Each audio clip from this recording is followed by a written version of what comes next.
Hey everyone, Andrew here, bringing you another video review, and today we're going to be doing Catwoman Issue number 2.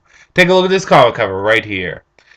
Now, last time when I reviewed Catwoman Issue number 1, I said that I was a little bit bothered by the issue.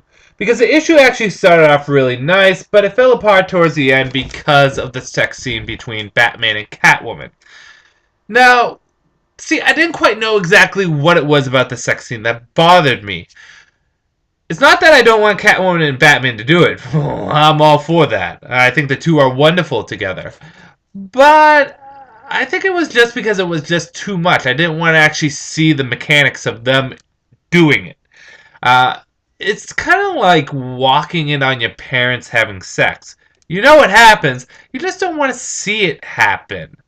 But actually, now that I look back on it, it really wasn't that bad. And I can't believe I'm saying that. But it doesn't bother me so much anymore. I guess it's because I'm not going to allow something like that to ruin a comic series for me. I'm not going to allow one scene to ruin the whole entire comic series. Because to be honest, up to that point, the art was good. Judd Winnick has a good voice for Catwoman, and the story was actually pretty fun. It's just the fact that I didn't want to see in detail Catwoman and Batman doing them. I didn't want to see in detail them mounting each other.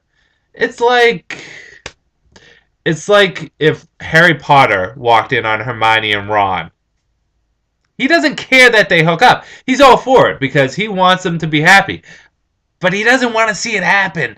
No, Havada Kedavra. No, so it's kind of like that with me.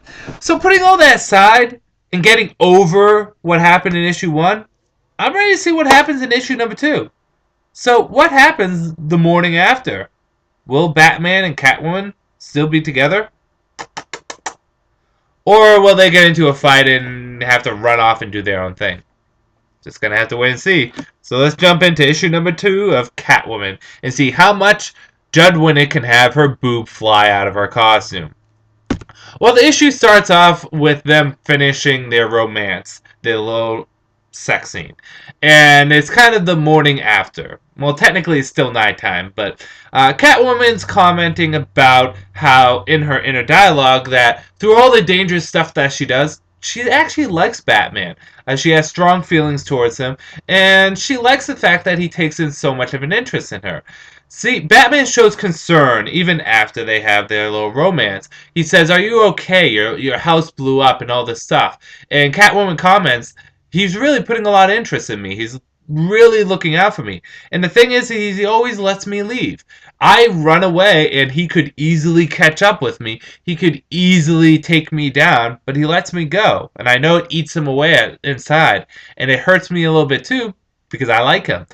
So it's nice to see Catwoman has a little in dialogue that she feels bad about what she's doing. But it was actually pretty good inner dialogue. And there wasn't anything too gratuitous here.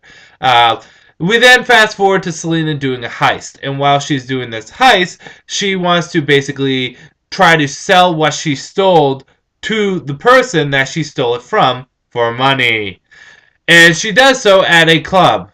An odd place to do so. I guess it's because there's so many people around, you could probably do it and not catch attention. But anyway, she does so and Bruce Wayne happens to be there. Batman is trailing Catwoman as Bruce Wayne to see exactly what she's doing because she's getting herself in a lot of trouble. And boy, does she get herself in a lot of trouble at the end of this issue. Exactly what kind of trouble? You're just going to have to read and see. So let's get into the good, the bad, and whether or not you should get it. Well, the good.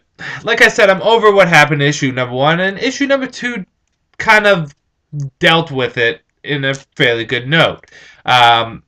Nothing gratuitous, nothing inappropriate. Well, I mean, they're naked half the time. But, see, Catwoman and Batman have an odd relationship, and it was actually handled decently in issue number 2. Like I said, it was just too much in issue number 1. Second thing that's good. Like I said, Judd Winnick has a pretty good voice for Catwoman. He knows how to write her pretty well, which is surprising because he's never really written her before. The art is fantastic in this, as it was in issue number 1, and the twist ending was pretty good. Bad. I can't really think of any too much bad in this. This was actually pretty damn good. A humongous step up from issue number one. Um, it takes some time to get used to things, but once you start to get used to where this comic is going direction wise, actually really enjoyable. Uh, so, like I said, if you can put what you feel about the first issue aside and just go with it, um, it's an enjoyable series. I guess what the really big thing is that this is not a comic for younger readers. On it, it says T plus, and you might be able to see that. Where if I took, let's just say, Birds of Prey, it says T for teen. So this really should be a little bit more higher, but it's really more of an adult comic, and it's dealt with adult content. So I'm actually okay with it, and issue number 2 was good. So I do recommend issue number 2, especially for people that disliked issue number 1.